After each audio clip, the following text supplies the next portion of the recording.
صايل ذهلا نرى يصغر نهلا كهدني مصايل ذهلا حسين شريدي مصايل بابا وذا قرد دنيا كهدن نوالي أباس خين ودرم زهرا كهدن نوالي أباس سيد السر وخاك قهمي صايل ذهلا فارقم أفضل ضايم ستاري آسماني يا رايم نلايم تشنو بي نشاني روغي بايم بامردي هيتي مقام سر وهم نيزهم زقم هر وهم ناكايم نرشوهن بساي بابا مسلم صايم সবচেয়ে বেশি পারিশ্রমিক প্রাপ্ত খেলোয়াড় ক্রিশ্চিয়ানো রোনালদো। আজ তার আলিশান বাড়ি, কোটি টাকা দামের গাড়ি আছে। আসলে তার আছে কি সেটা না খুঁজে বরং এটা খোঁজাই সহজ হবে যে তার নেই কি। কিন্তু এক মালির ঘরে জন্ম নিয়ে এই ছেলেটা একসময় থাকতেন টিনের তৈরি একটা ছোট্ট বাড়িতে। তবে দারিদ্র নয়, তার পড়াশোনা না করার পেছনে অন্য একটি কারণ রয়েছে।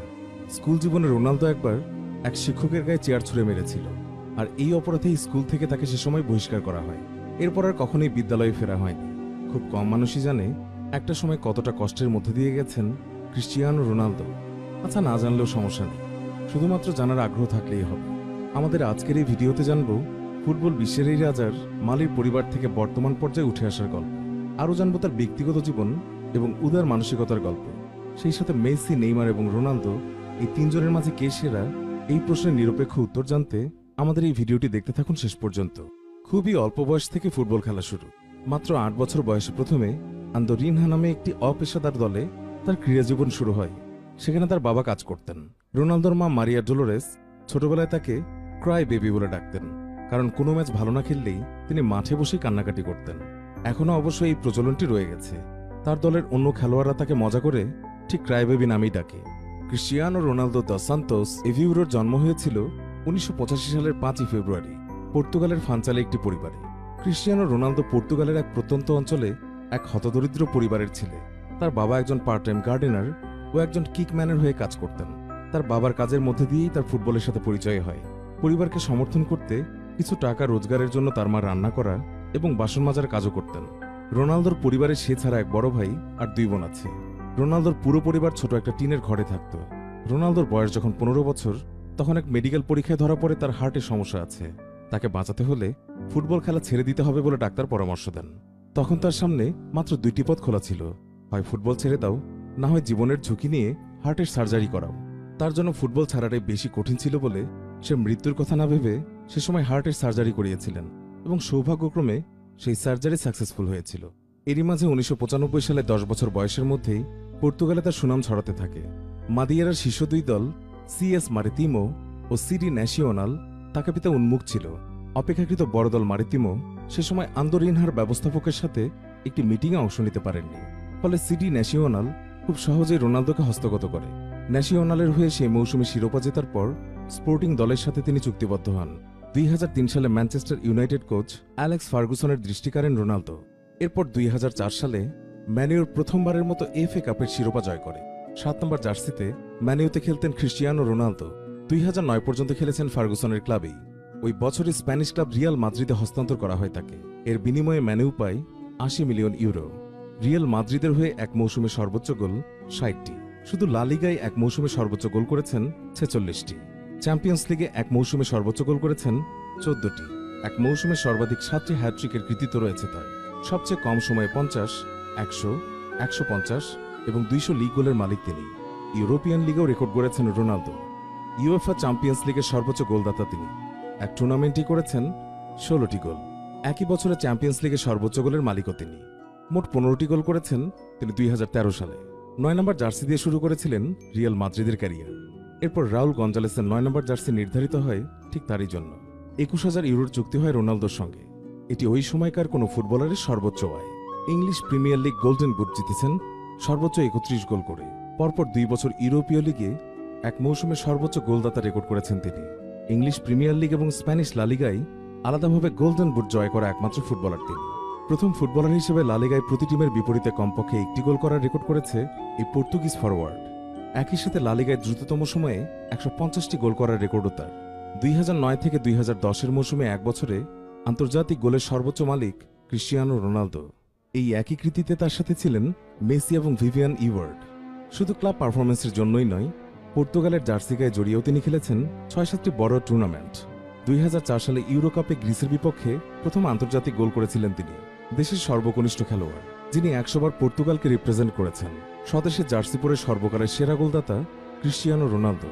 পর্তুগিজ হিসেবে ইউএফএ লিগের সর্বোচ্চ গোলদাতা তিনি। তার সাথে কৃতিত্ব অধিকারী নুনো গোমেজ। চ্যাম্পিয়ন্স লিগের সর্বোচ্চ বেশি ফাইনালে খেলা পর্তুগিজ রোনালদো। যৌথভাবে একই রেকর্ড রয়েছে লুইস ফিগো ও নুনো গোমেজের। এত সফলতা কিংবা অর্থ হাসিল করার পরেও ক্রিশ্চিয়ানো রোনালদো কিন্তু কোনোদিনই যাদের সাহায্য করা দরকার তাদেরকে সাহায্য করা থেকে পিছিয়ে আসেননি। রোনালদো একটি ব্রিটিশ নিউজ পেপারকে সাক্ষাৎকারে বলেছিলেন, আমার বাবা আমাকে সবসময় শিখিয়েছেন যে যখন তুমি কাউকে সাহায্য করবে তখন সৃষ্টিকর্তা তোমায় দ্বিগুণ সাহায্য করবেন। আর সত্যি আমার সাথে সেটাই হয়েছে। আমি যখন কাউকে সাহায্য করেছি যার সাহায্য ভীষণভাবে দরকার ছিল, আর সৃষ্টিকর্তা এর বিনিময়ে আমাকে দ্বিগুণভাবে সাহায্য করেছেন। একবার রোনালদোর কাছে আবেদন আসে ফুটবল বুট এবং টি শার্ট ডোনেট করার জন্য, যাতে একটা 10 মাসের শিশুর অপারেশনের জন্য প্রয়োজনীয় $83,000 জোগাড় করা সম্ভব হয়। রোনালদো শুধু আইটেমগুলো ডোনেটই করেননি, তিনি নিজে অপারেশনের জন্য কিছু অর্থ প্রদান করেছেন। সারা বিশ্বে অসংখ্য চ্যারিটিতে তিনি ডোনেট করে চলেছেন। তিনি সেভ দ্য চিলড্রেন চ্যারিটির একজন গ্লোবাল আর্টিস্ট অ্যাম্বাসেডর। 2004 সালের সুনামির সময় তিনি যখন একজন সুনামি ভিকটিমকে দেখেন তার পর্তুগালের 7 নম্বর জার্সি গায়ে পড়ে থাকতে, তিনি তখনই ফ্লাইটে করে ইন্দোনেশিয়া পৌঁছে যান সেই দেশটাকে আবার নতুন করে গড়ে তুলতে সাহায্য করতে। রোনালদোর মানবিকতা এখানেই আটকে নেই। মানবিকতার আরেক উজ্জ্বল গল্প তিনি নিজেই কিছুদিন আগে বলেছিলেন। আলবার্ট ফ্রান্তো নামে রোনালদোর ছোটবেলার এক বন্ধু ছিল। দুজনে যখন জুনিয়র টিমে একসাথে খেলতেন তখন স্পোর্টিং লিসবন ক্লাবের জন্য তরুণ উঠতি খেলোয়াড় খুঁজতে একজনকে পাঠানো হলো তাদের খেলা দেখতে, যাদের কিনা বলা হয় স্কাউট। তেমন একজন স্কাউট তাদের বলেছিলেন আজ যে সবচেয়ে বেশি গোল করবে তাকেই তিনি মনোনীত করবেন। শুরু হয়ে গেল খেলা। দুই বন্ধু প্রত্যেকেই সে সময় একটি করে গোল করল। এরপর ফ্রান্তো এক সহজ সুযোগ পেলেন জালে বল পুড়ে দেওয়ার জন্য, কিন্তু তিনি সে সময় বল পাস করে দিলেন তার বন্ধু ক্রিশ্চিয়ানো রোনালদোকে। সুযোগটি খুব ভালোভাবেই কাজে লাগালেন রোনালদো, আর সুযোগ পেয়ে গেলেন স্পোর্টিং লিসবন ক্লাবের হয়ে খেলার জন্য, আর যা সম্পূর্ণ বদলে দিয়েছিল তার ক্যারিয়ার। তিনি পরে বন্ধুকে জিজ্ঞাসা করেছিলেন কেন তিনি এমন সুযোগ হাতছাড়া করলেন। বন্ধুর সহজ উত্তর, কারণ তুমি আমার চেয়ে ভালো খেলোয়াড়। এরপরেই অবশ্য ফ্রান্ত্রোর ফুটবল ক্যারিয়ারে ইতি ঘটল। ফ্রান্ত্রো এক প্রকার বেকার জীবনে কাটাচ্ছিল। সেই সময় এক সাংবাদিক গিয়েছিলেন চমকপ্রদ একটি কাহিনী নিয়ে রিপোর্ট করতে। তিনি দেখলেন বেকার হলেও দামি বাড়িতে থাকেন ফ্রান্ত্রো, দামি গাড়িতেও চড়েন। সেটি কিভাবে সম্ভব হলো জানতে চাইলে হাসি মুখে বলেন, এ সবই ক্রিশ্চিয়ানোর উপহার। রোনালদো একাধিকবার ফিফা বর্ষসেরা খেলোয়াড় ব্যালন ডি'অর অর্জন করে নেন। তিনি প্রথম পর্তুগিজ যিনি একাধিকবার ফিফার এই সর্বোচ্চ খেতাব অর্জন করেছেন।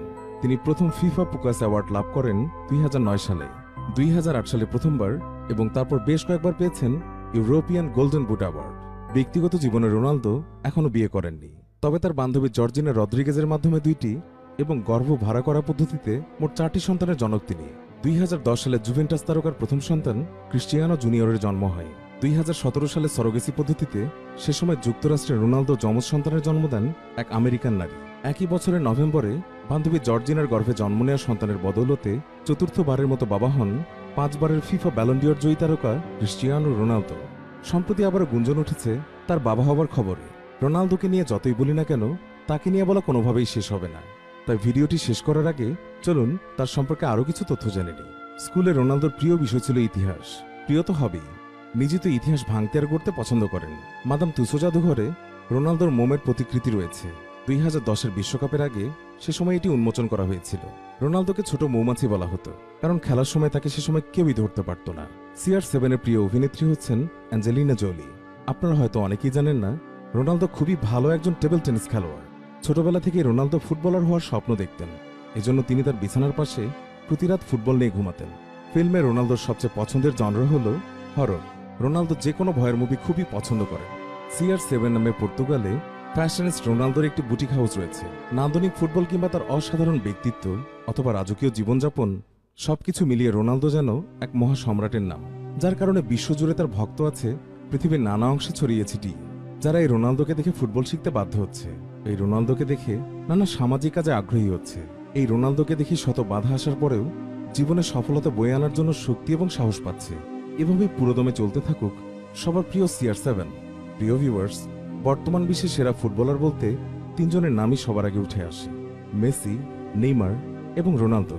আপনার চোখে কি এই তিনজনের মাঝে রোনালদোকে সেরা মনে হয় না?